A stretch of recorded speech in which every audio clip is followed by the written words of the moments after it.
Good morning and welcome to the Core Connection. I'm Mira Rubin here with you on Enlightened World Network.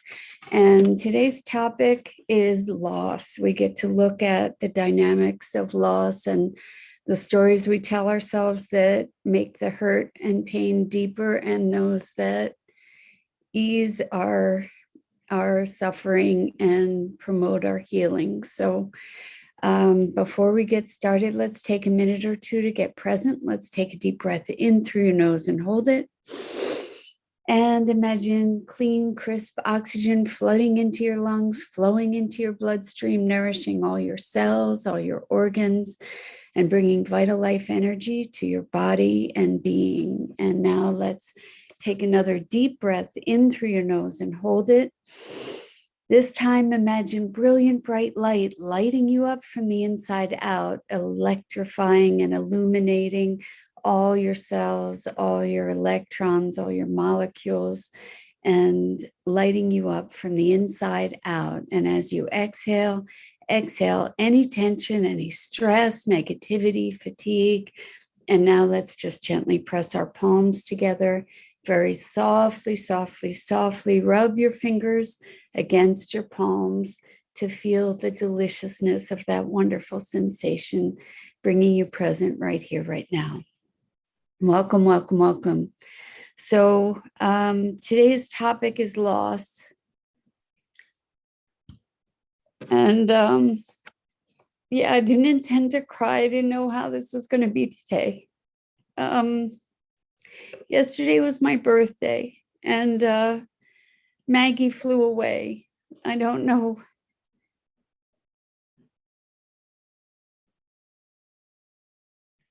I don't know if she'll be back. So I've been going through lots and lots of emotions, and I lots of stories, and falling into just grief and despair, and also connecting to the possibility of the miraculous. So I've put her cages on the roof where I don't even know how she got out. You know, I was looking around my house for a long time before I realized that she must have gotten out. And good morning, Rosalind. Welcome. It's good to have you here. Maggie flew away yesterday, and I don't know if she'll be back. And it's interesting because I had conversations with other people before Maggie flew away about loss, and so that's our topic today. The stories we tell ourselves that deepen the hurt, and the stories we tell ourselves to ease that pain. Thanks, Tori. Thank you. I know some of you out there are animal communicators, and some of you talk to angels, and I would really love to have her back, frankly. So anything you guys can do to help, that would be awesome. A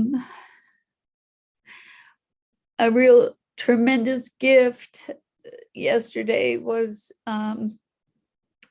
that I called the people that gave her to me, and they were so gracious and loving, and talked about how it was her opportunity to really be a bird, you know, to really fly as high as she could fly, and just be a bird. So it would be great if she got to be a bird and decides to come home. Anyway, I forgot to get tissues. So loss, I was revisiting loss with some friends who are celebrating the passing of a loved one, and loss of of memories, loss of pictures and memorabilia and possessions that were treasured from people that passed. And it's, I said in our conversation that the thing that helped me to move through these losses, first of all, is obviously to feel the feelings. And there's so many mixed feelings, you know, like I do believe in miracles, you know, I do believe that the universe unfolds with wonderful magic. Thank you, Rosalind. Rosalind says, I'll ask Linda Lemieux and Terry Angel about animal communicators. Thank you.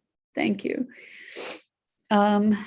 It was so wild. I spent hours yesterday calling for her and wandering around looking for her.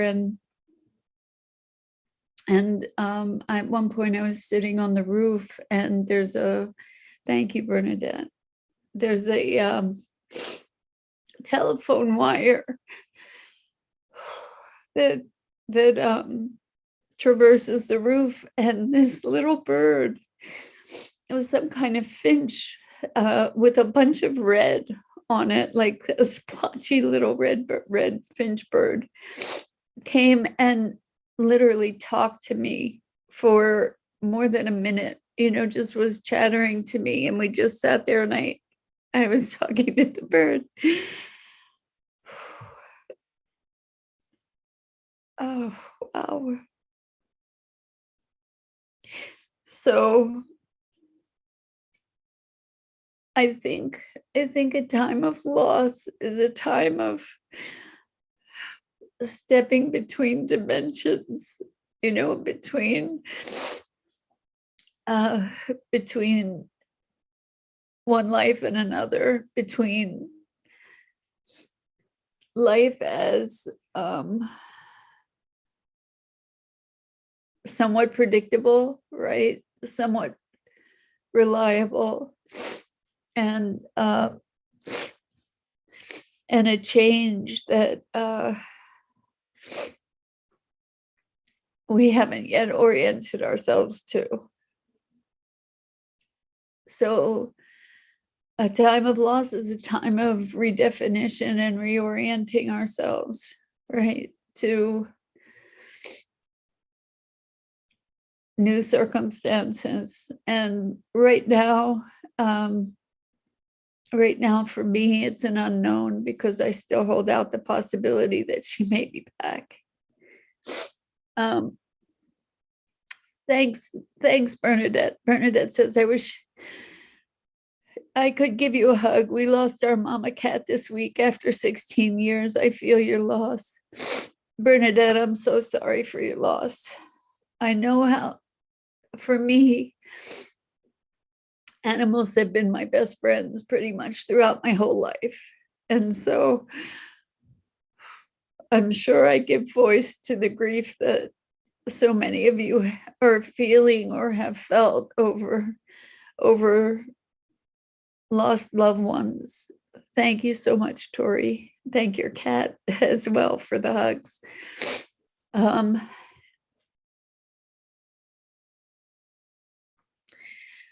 So talking about loss, you know, I was talking with some friends, as I said, before Maggie disappeared.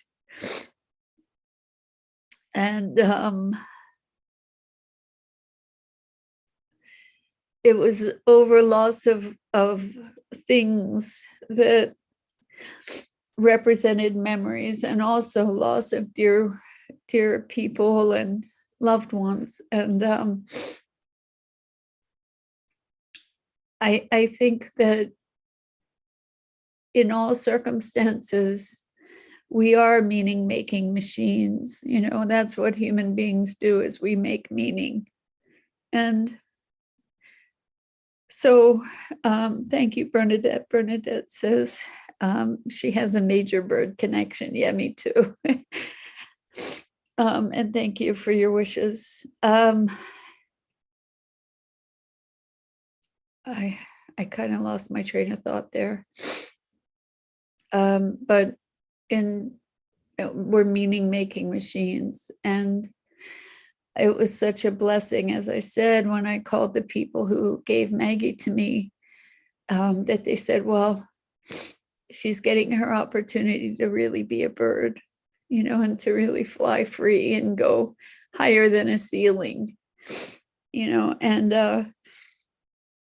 that it was my birthday, and they said, well, maybe you can consider that it was Maggie's birthday too, because she got to really be a bird. And the power of the stories that we create is remarkable, to be focusing on the loss, or to be focusing on the gift that she was to me, to be, and to you. I know so many of you got incredible joy from Maggie, and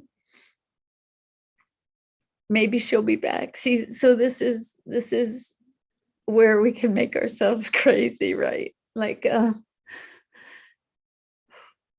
just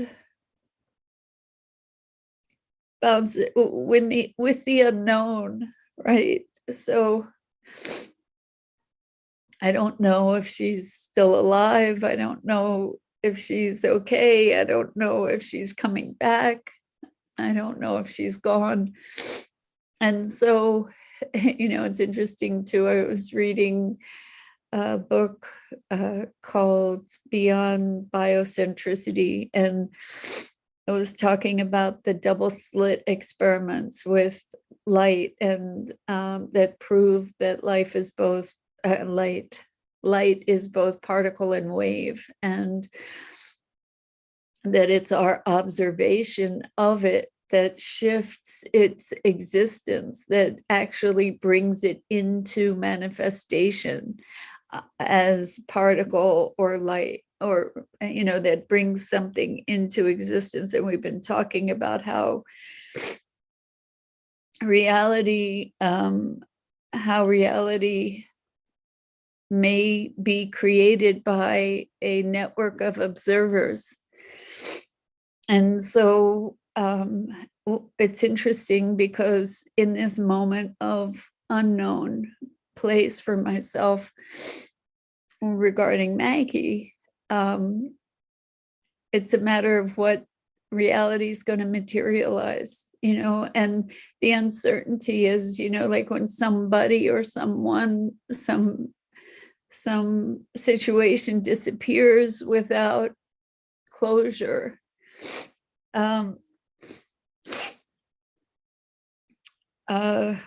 There's the not knowingness, right? And that also has its challenge. It puts us in an between place, of hopefulness and despair, right? Or an unresolved place of being.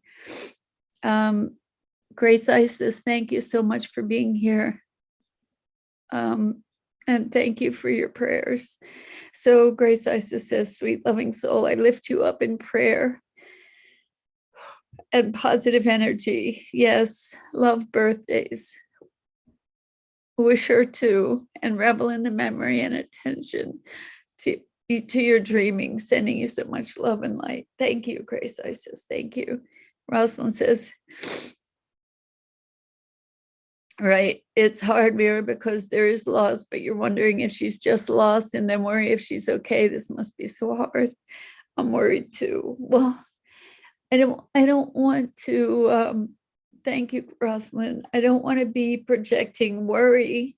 I'd like to be projecting miracles, that she's going to find her way home and she'll be okay. And if she doesn't, that she lives a beautiful bird life.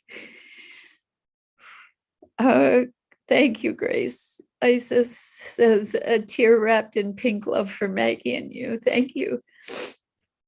Oh boy. So I didn't expect to be crying this whole time. But Grace Isis says, yes, yes, yes, project miracles. We get to do that together. You know, maybe this is a network of observers that can bring miracles into being. Wouldn't that be awesome? I would so love to share that and just be back here with Maggie on my shoulder for you and for me, obviously. I think my cat might be relieved, at least for the moment, because Maggie was a torturer. She would really torment my cat, Jewel. Anyway, so I want to talk about loss, because one of the people that I was talking to that was experiencing loss and anger and upset and very similar emotions to what I have felt in a similar situation, where someone threw away all kinds of possessions that were treasured possessions from someone who had passed. And the interesting thing was, in this situation, that the possessions that had been thrown away quite some time ago, but this person just learned about it. So it was so raw and fresh and immediate, even though the event had occurred months before. And so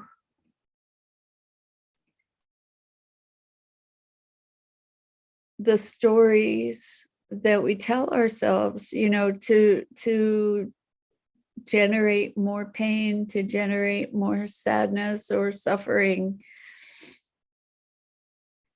I wonder about the stories we tell ourselves, because this person is also tremendously resilient and historically has been able to just sort of snap into action pretty immediately, based on the demands of the circumstance, and as a result not really experience the feelings that were there, you know. And so I'm in this place where obviously you see there's so much emotion, and you know, there's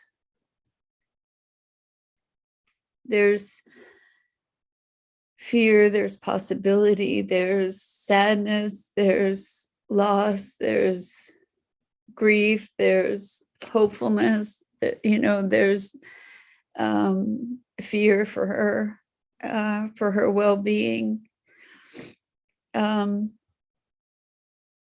some guilt, I have to say, for having her, let her get out. I don't even know how she got out or when she got out. It's just all of a sudden I noticed she wasn't there. Grace Isis says, crying, it seems, is the language of the soul, addressing issues in this dimension, asking for guidance and knowing. Thank you for this blessing of rawness, that rallying hearts in the universe towards you with love. Thank you, darling. Thank you, Grace Isis. Thank you so much. I hope that, you know, we get to give ourselves permission to feel our feelings, right?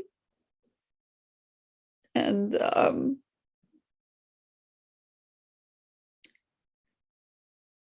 I guess, as crazy as it is, you know, like I feel like I have some level of safety with you guys, and I appreciate that tremendously. Even though, you know, even though this is a virtual virtual connection. Oh, anyway, I really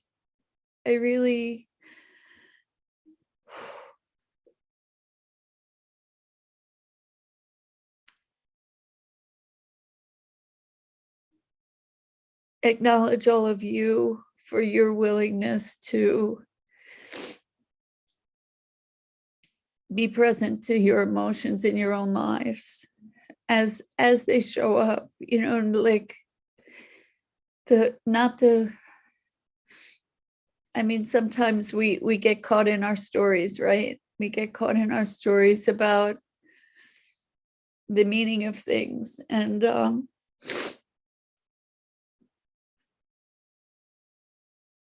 the thing that allows me to move through and beyond these emotions is trusting the perfection of how things unfold. And I think that this loss, whether it's temporary or not, for me, triggered the sorrow over other losses. And maybe that's part of what grief is about, is allowing us to